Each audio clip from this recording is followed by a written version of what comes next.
Yes!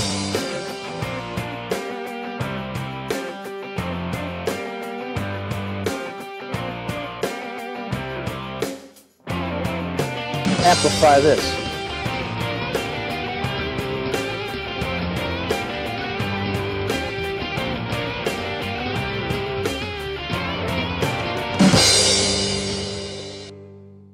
Here is another blast. Another hand of the week I like to call hitting a gut shot in London. All of the local lingo in London is beloved by me. Bloody right. This piece is about a little UK poker. Well, in London last weekend, shooting 3 parts of a reality show, the UltimatePoker.com show on Channel 5, I thought it would be a treat to make an appearance at a poker club out of respect and honor. That's honor with an O-U-R. Honor. H-O-N-O-R. Oh, whatever. For the UK poker scene and its players. So late on Sunday night, at 3 a.m. in fact, after filming the reality show finale, I strolled into the Gut Shot Club in London's West End to say hello. By the way, a gut shot is an inside straight draw, or more precisely, a one-card straight draw.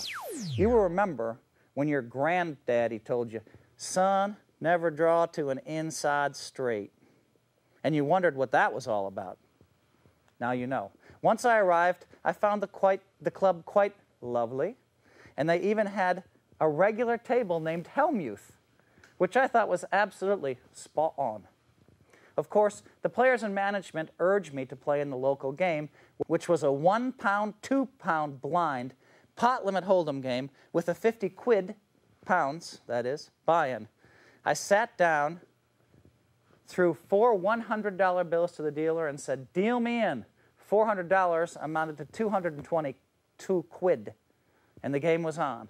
Player X opened for £7, and I called with the 10 of diamonds, 7 of diamonds. In a poker tournament, I would have thrown this hand away right then and there, but in this game, I felt like I could take a few chances. I also knew that I wasn't going to play more than 30 minutes. 3 other players called, and the flop came down. 5 of diamonds, 6 of spades, 8 of diamonds, which was a huge flop for me. I had an open at a straight draw and a flush draw, and a 9 would make me the deluxe end, the high end of the straight.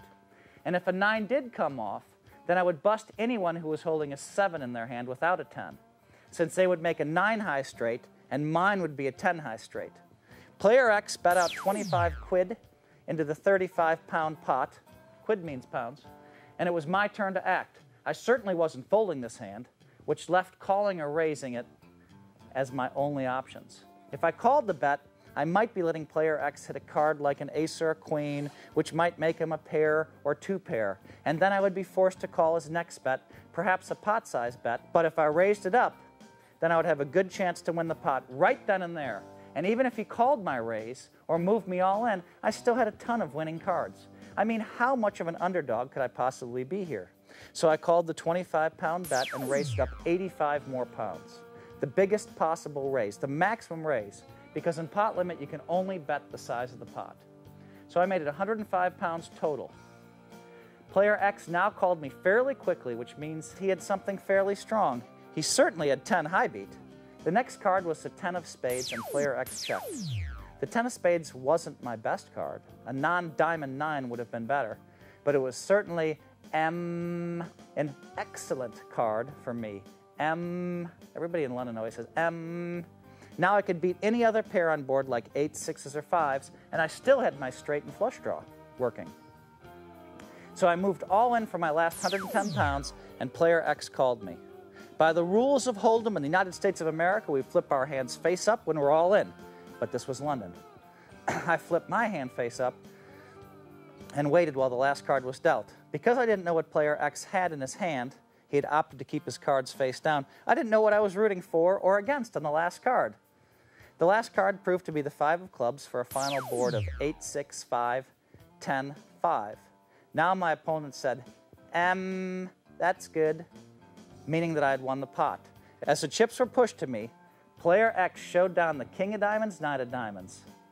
Like mine, his flush and straight draws had both failed. In fact, he'd flopped a higher flush draw and a higher straight draw than I, and I basically needed to hit a non-diamond 10, 9, or a 4 to win the pot. Despite having a huge-looking flop, I was in terrible shape. On the flop, I was roughly 2.5 to 1 underdog to win the pot. In fact, I was probably in worse shape than that. Still, it was an honor to play at the gut shot. I played this hand properly, and it was spot on for me to hit the lovely 10 of spades for 475 quid. Brilliant, mate.